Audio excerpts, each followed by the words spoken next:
Бәріңе сәлем, сіздермен хан достар, сіздерге көп рахмет. Бүгін мен сіздердің қалауларыңыз бойынша өзімнің басымнан өткен ең ұятқа қалған оқиғаны айтып беретін боламын. Ең ұятты оқиға. Кешіріңіздер. Бастамаймыз ба?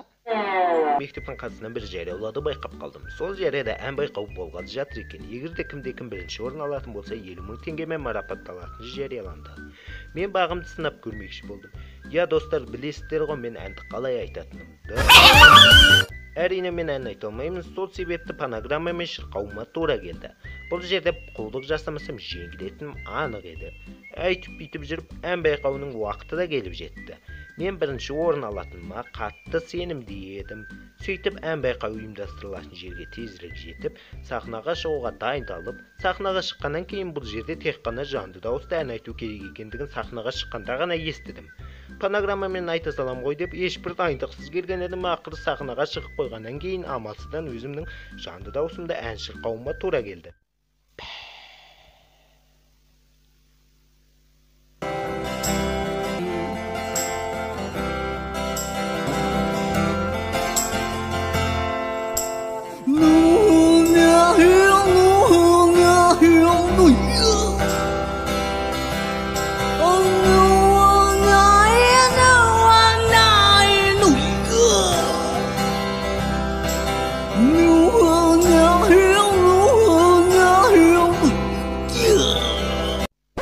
Тоқтатыңдар, мұның кім тағы? Біз бұл жерге опера тыңдау үшін келдік. Бұл цехымызға қайдан шықты? Бұл жердің басшысы қайда қарап отыр? Көрінген цехымызға кіргізіп. Аузыңызға абайлап сөйлеңіз. Бұл жердің бастығы менмін. Аузыңызға ие болып сөйлемесеңіз, бұл жерден қуып жіберемін. Оңбаған. Мен не опера залына кіріп кеткенмін бе? Масқара, тез таяқ жемей тұрғанда бұл жерден тайып тұрайын. Тоқта, жаңағы ән айтып тұрған бала қайда?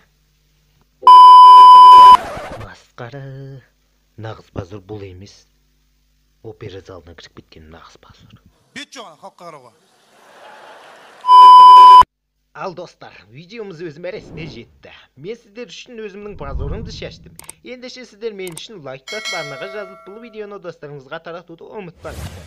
Олардың да көңілі көтеріліп бір күліп қалсын. Сіздермен бірге болған мен хан, сау саламатта болыңыздар. Чао!